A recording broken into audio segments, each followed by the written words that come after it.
안녕하세요, 일렉트로캠입니다. 오늘도 테슬라 이야기를 해야겠죠.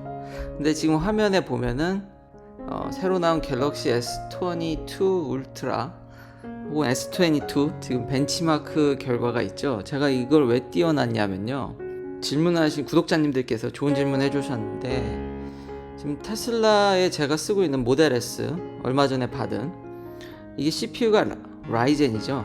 그냥 아예 컴퓨터를 박아놨습니다. 이게 얼마나 빠릿빠릿하냐면요, 심심해서 하나 바꿔봤습니다. 그리고 여기 모델 S가 인터넷이 더 좋은가?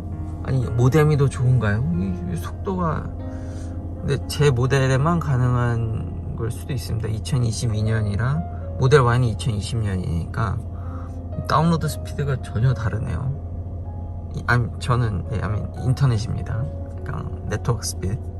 그리고 이런 AMD CPU로 바뀐 그 빠릿빠릿함, 아니 훨씬 더 이게 반응 속도가 정말 빨라요. 그리고 아까 인터넷 얘기도 했지만, 아니 이게 눌러보면 이게 엄청 부드러워요. 진짜 이제는 아이패드 만지는 것 같이 입력이라든지 이런 것들이 훨씬 더 업데이트 되는 거, 차량 업데이트 같은 경우도 그렇고 지금 전반적인 사용 경험이 너무 빠릿빠릿합니다. 확실히 CPU가 바뀐 게 체감이 됩니다. 영상에서도 보셨듯이 정말 빠릅니다. 제가 모델 Y로 이렇게 바꿔 타잖아요. 이 레깅이 있더라고요. 참고로도 추가로 되게 제 차만의 문제인지는 모르겠는데, 제가 2020년 모델 Y를 갖고 있지 않습니까? 그거는 인터넷 속도가 그게 안 나오더라고요. 그 모뎀이 다른가? 이게 가격 차이에 이렇게 부품을 차등해서 두나? 근데 더 비싼 차가 업데이트도 더 좋고 이런 부품들이 좀 차이 날 수도 있는 것 같습니다. 근데 아마 뒤늦게 나온 모델 3나 모델 Y는 모뎀이나 전자기기들이 더 업데이트가 됐겠죠. 참 새삼스럽게 요즘 느끼는 게, 이젠 차가 아니라 컴퓨터라는 느낌이 강하게 듭니다. 그러다 보니까 이런 빠릿빠릿함이 있다 보니까 테슬라가 이게 브레이크를 밟아야지 이 화면에 이렇게 쉬프트 할 수 있는 기어 쉬프트가 딱 뜨거든요. 근데 그게 위아래로 움직이는 게 물리 버튼 못지않게 CPU가 이렇게 좋으니까 이런 걸 할 수 있지 않나라는 생각이 들더라고요. 그러니까 물리 버튼을 없앨 수 있는 자신감이, 나는 MCU, CPU가 좋으니까 입력을 훨씬 더 쉽게 받으니까, 이제는 제가 얘기를 했었죠. 내연기관 대비해서 터치감이 엄청 좋다라는 거지, 아이패드나 이런 거랑 비교해보면 좀 그렇다고 얘기를 했었는데, 이제는 안드로이드 정도는 충분히, 아무리 못해도 그 정도는 오는 것 같습니다. 그렇기 때문에 테슬라가 저기 기어 시프트를 터치 패널에 넣어버릴 수 있었던 거고, 그리고 오로 시프트, 자동으로 시프트를 해주는 면이 있으니까 이게 다 맞물려서 되는 게 아닌가라는 생각이 들더라고요. 이거 정말 쓰면 쓸수록 역시 싸고 좋은 건 없구나. 비싼 돈을 내야지 더 이렇게 미래를 빨리 경험할 수 있다라는 생각이 들었습니다. 그러면서 내연기관에서 이렇게 해주는 회사가 전혀 없죠. 제가 타이칸 시승하고 그때도 아주 인상 깊었던 거는, 이게 버튼이, 그거는 아마 다른 리뷰도 많이 찾아보십시오. 타이칸은 리뷰가 많으니까요. 터치 패널이, 이거는 전자기기가 아니라 이건 써먹기 어려운 수준입니다. 그리고 루시드도 운전은 못 해봐서 제가 이걸 얘기하긴 하지만, 근데 아버지랑 앉아서 같이 이야기도 나누고 그때 만져보긴 했었죠. 근데 그게 제가 그때도 이거 좀 레깅한데, 그러니까 아직 입력으로 쓰기에는 부족하다는 느낌을 많이 받았습니다. 그렇기 때문에 물리 버튼이 있다라고 저는 생각이 되고요. 물론 이런 지금 CPU가 주행거리를 조금, 근데 이거는 나중에 후속 기사라든지 제가 다른 것들을 여러 가지를 봐보니까 갉아먹긴 했는데 그렇게 크게 갉아먹진 않았습니다. 근데 영향이, 이걸 찾은 사람들도 참 대단한데 영향이 있는 거는 사실인데 그렇게 우려할 수준은 아닌데요. 그러니까 이런 CPU라든지 AP가 에너지를 깎아먹는 정도가 있긴 있습니다. 근데 앞으로는, 그러니까 앞으로의 트렌드는 이게 더 커질 거라는 거죠. 자율주행이라든지 MCU라든지 우리가 차 안에서 더 많은 엔터테인먼트라든지 이런 것들을 즐기게 되면 앞으로는 이건 진짜 큰 문제가 될 수도, 반도체가 더 발전하지 않는다면 선폭을 더 줄이고 효율을 더 올리지 않는다라면은 나중에 문제가 될 수도 있겠다라는 생각이 들면서 지금 이렇게 폰 벤치마킹이 나오듯이 자동차 벤치마킹도 나오지 않을까 조만간 그런 생각이 듭니다. 현재 벤치마킹은 의미가 없죠. 테슬라가 뭐 압사라는 수준이니까 그러니까 비교 자체가 불가능하니까요. 이런 면에 있어서는 참 테슬라가 너무 빨리 치고 나간다. 어제는 주행거리랑 배터리에 더 초점을 맞췄기 때문에 그렇게 얘기를 한 거고, 또 이런 CPU 얘기를 하니까 차에 들어가는 MCU를 얘기하니까 이건 뭐 거의 비교가 불가네요. 그래도 500마일과 350kW 충전 그거는 어쨌든 그 사실로만 보더라도 물론 루시드가 그런 AP라든지 이런 성능이 부족해서 거기서 주행거리를 조금 득을 봤을지언정, 근데 제가 얘기했지만 그게 그렇게 크진 아직은 않지만 팩트만 보면 OTA도 지금 앞으로 열심히 하겠죠. 그래도 그거는 부럽다. 500마일은 400마일 되니까 쓸만한 건 사실입니다. 400마일은 돼야지 쓸만한데 역시 전기차는 길면 길수록 더 멀리 가면 멀수록 좋다라는 거는 정말 너무 실감을 해서 그렇게 얘기를 했지만 오늘 이 주제인 이 AP, CPU는 격차가 너무 크네요. 그러면서 S22 얘기도 좀 해보면요. 이런 기사가 떴더라고요. 이제 S22가 나왔으니까 지금 보면 벤치마킹 보면은 아이폰 13이랑 비교를 해보면은 그냥 아이폰 13 프로 맥스가 그냥 크러쉬입니다. 그러니까 아이폰 13이 바이오닉 15이 A15 이게 완전히 압살이죠. 이게 이렇게 어렵나. 참 S22가 지금 4나노로 이제 공정이 들어갔는데 참 최적화라는 게 얼마나 중요한지, 이러면은 선단 공정을 가도 그거보다는 지금 보면 벤치마킹 보면은 이거는 아이폰 13이랑 비교할 게 아니라 아이폰 12도 이기기가 어렵더라고요. 지금 아이폰 12 프로 맥스 보면은 갤럭시 S22 울트라를 가볍게 넘깁니다. 싱글 코어나 멀티 코어나.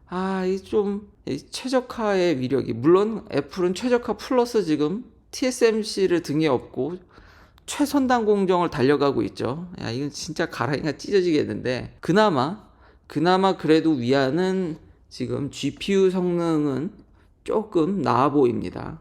근데 이거는 이제 OS 영향도 있고 그래도 이거라도 잡은 게 다행이라고 생각하고, 안투투는 왜 안 보냐? 한 가지 더 말씀드리면 긱벤치는 크로스 플랫폼 비교입니다. 원래 태생 자체가, 그러니까 아예 만든 목표 자체가 iOS랑 안드로이드랑 비교하기가 너무 어려우니까 이걸 어떻게 하면 크로스로 비교할 것인가, 그래서 좀 논란이 있긴 있습니다. 다른 이성의 플랫폼을 비교하는 거기 때문에. 그래서 실제 테스트를 더 보긴 해야 되는데요, 반응이라든지. 그래서 저도 약간 S22 이런 리뷰를 조금 보니까 여전히 그걸 좀 미국에서 살짝 지적하는 사람들이 있더라고요. 저도 와이프가 S21을 쓰기 때문에 알고 있는데 이 반응이 여전히 터치 패널 반응이 빠릿빠릿하지가 않습니다. 그게 참 예전보다 많이 좋아졌는데, 이게 아이폰을 기준으로 항상 이게 상대적인 거다 보니까 아이폰이 너무 빠르다 보니까 특히 카메라 체인지하거나 이럴 때 보면은 차이가 확실히 있습니다. 아직까지도 이게 이렇게 안 주나? 라는 생각이 들더라고요. 그러니까 아이폰이 좀 더 스무스합니다. 뭘 하든지 그 느낌을 지워버릴 수가 없어요. 제가 참 안타까운데 저도 삼성을 좀 응원하는 마음에, 근데 써보면은 오래 써보면은 확실히 차이가 있습니다. 이 부드럽고의 그게 이게 이렇게 좁히기가 힘든가. 참 최적화가 무섭구나. 근데 뭐 공정도 이미 그래서 좀 이런 부분들은 안타깝다. 그냥 다시 한번 이걸 테슬라에 대입해보면 지금 아예 그냥 컴퓨터를 박아넣기 때문에 이게 반응 속도가 이게 완전 다른 세상. 설령 그러니까 최악의 경우 테슬라가 아닐지라도 이거는 맞다, 이건 트렌드가 확실하다. 앞으로 우리 스마트 모빌리티로 가면서 컴퓨터가 이 안에 들어오면서 이런 터치 패널로 가고 물리적 버튼이 사라진다라는 거는 이건 확실한 트렌드다. 모델 S를 제가 먼저 맛보니까 참 돈이 근데 확실히 좋긴 좋네요. 돈을 쓰면은 이렇게 미래를 조금이나마 빨리 맛본다라는 게, 이건 미래가 확실합니다. 하여튼 저는 그래서 시간이 지나면서 참 차 자체는 정말 이거는 돈가 위상을 한다는 생각을 지워버릴 수가 없습니다. 기존의 내연기관이나 다른 경쟁사는 이게 아예 칩을 비교할 수가 없는 수준이지 않습니까? 근데 아마 추후 다 이렇게 가지 않을까. 이런 거 보면은 참 선단 공정? 정말 어드밴스 노드에 돈을 쓰는 게 맞긴 한데 아직은 거기 고객사가 별로 없기 때문에. 그리고 쓴다 할지라도 참 긱벤치 이거 보면은 진짜 애플의 그 말이 거짓말은 아니구나. 경쟁사는 2년? 한 3년? 거의 이거는 수치가 긱벤치 스코어로만 보면은 거의 거기랑 경쟁하는 수준이기 때문에 참 좀 안타까운 면이 있습니다. 그래서 이런 또 구독자님이 좋은 질문을 주셔서 컴퓨터 성능을 보다 보니까 최근 S20까지, 그러니까 좀 더 우리가 스마트폰을 일상에 많이 쓰다 보니까 이런 높은 AP 성능이 무슨 의미가 있냐, 게임하지 않으면 의미가 없지 않냐가 아니라 이런 빠릿빠릿한 반응이라든지 여러 앱을 띄운다라든지 그런 데서 충분히 우리가 이득을 볼 수 있고, 자동차에 있어서는 그렇기 때문에 테슬라가 기어 시프트를 터치해도 넣을 수 있고, 이런 것들을 여러 가지 별거 아닌 것 같은데 AP가 그렇게 올라가야지 이런 것도 할 수 있다. 그리고 한 가지 더, 제가 모델 Y를 요즘 FSD 베타 때문에 좀 이렇게 타보다 느끼는 건데, 확실히 스톡 컬럼에 파킹을 넣어야지 이게 자동으로 의자가 빠진다든지, 근데 문을 열면은 자동으로 그렇게 되죠. 근데 모델 S는 안전벨트만 풀어도 벌써 그냥 자동으로 파킹으로 가거든요. 참 쓰면 쓸수록 나를 너무 보조해 준다라는 느낌. 참 이건 너무 좋은 것 같습니다. 마지막으로 먼로 할아버지가 테슬라 배터리 깐 거에 대해서 일론 머스크가 스트럭처럴 팩에 대해서 이제 언급을 해서 이건 또 다음 레벨이라고 하니까, 근데 누가 모르나요? 이거 빨리 나와야지. 나오는 게 중요하겠죠. 빨리 좀 나왔으면 좋겠고요. 그리고 기왕이면 모델 S도 물론 저는 18650 배터리지만 2170으로 올랐으면 좋겠고요. 왜 못 올리는지에 대해서 잘 알고는 있지만 좀 더 열 관리에 있어서 더 진보하는 걸 바라겠고요.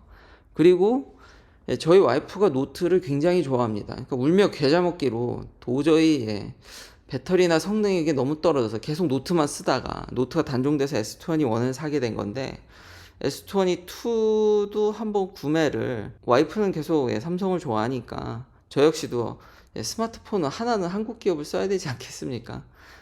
울트라를 한번 보긴 봐야겠네요. 이게 거의 사실상 말이 울트라지 이거 노트거든요. 그래서 노트의 부활은 축하할 만한 점이다. 안드로이드의 장점인 다양한 기능성. 제가 앞에 긱벤치에서 너무 비판적이지 않았나. 저도 그래도 노트를 사랑합니다. 근데 참 테슬라랑 이렇게 엮여져 가지고 오늘 그 AP에 대한 성능이 얼마나 우리 이렇게 일상에 영향을 미치는지를 이게 차로 느끼니까 그게 너무 크게 와닿더라고요. 그래도 다양성이라든지 노트의 펜 이런 것들이 있으니까 좀 더 다양한 확장성 이런 것들을 고려하면 뭐 나름 좋은 상품이지 않을까라는 생각은 듭니다. 근데 단지 제가 오늘 얘기한 건 CPU, AP만입니다.